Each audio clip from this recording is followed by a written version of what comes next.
It's not a walkthrough, playthrough, review, anything like that. It's just me playing the game badly so you can see what it looks like.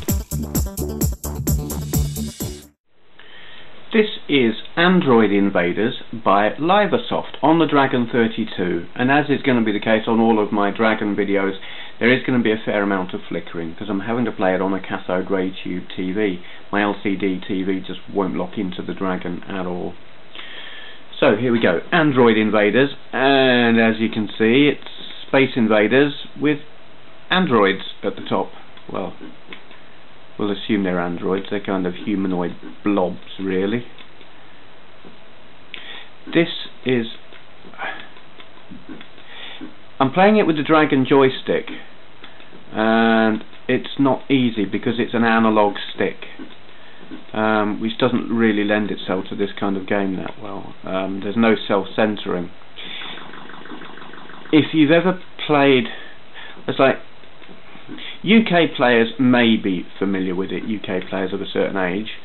The Dragon was reasonably popular in the UK. It couldn't compete with the Spectrum, but there were quite a few about, so you might have come across one and played one.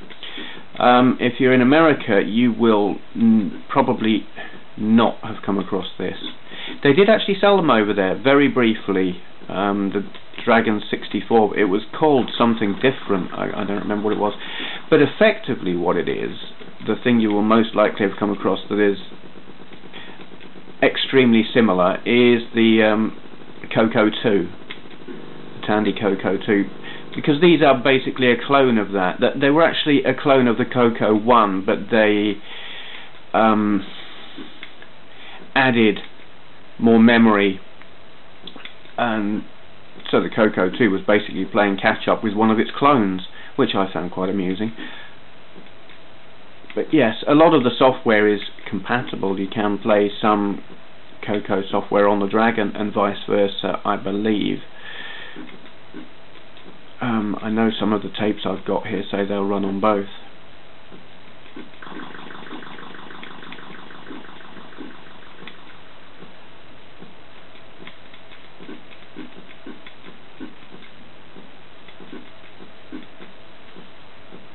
These were made in Wales, in Swansea in fact, and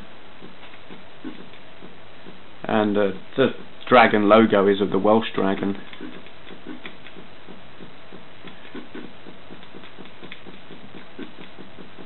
I do have very fond memories of the Dragon.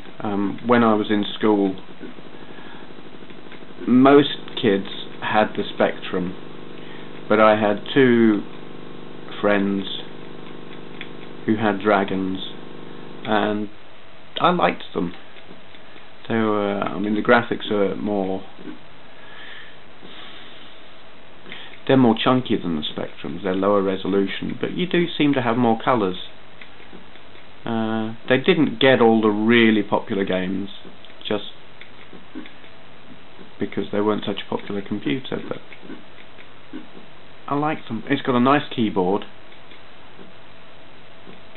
It's quite a big computer, but it's very light. I had it open earlier just to sort the keyboard out, and there's a lot of fresh air in there, which you certainly couldn't say about the Spectrum. Spectrums used to overheat badly. You know, you could get scorch marks on your table. You certainly wouldn't get that with the Dragon. There's a lot of room in there.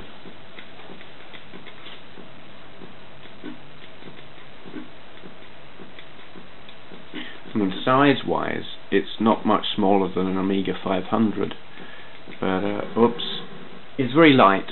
It's not at all a heavy computer, which is deceptive. You look at it and you kind of brace yourself to pick it up and take the weight, and it's not heavy at all.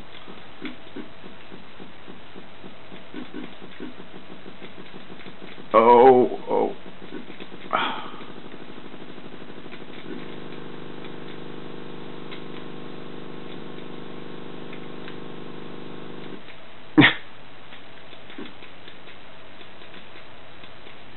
Well,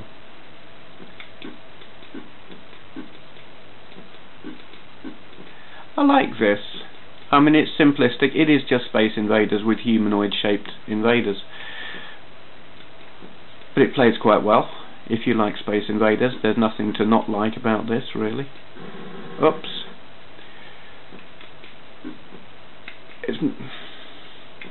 Early levels are obviously quite easy. You can play it with the keyboard, and I think it probably would be better to play with the keyboard than with this joystick. It doesn't lend itself to the analog stick at all. Yeah. I think I've had enough now. Yeah, here we're yawning. Oh, that'll do, yeah. Okay, so Android Invaders by Lyversoft. I don't know what year it was made. Let's have a look at the case. Does it say... No, it doesn't. Whatever, it's old. Dragon 32, Android Invaders.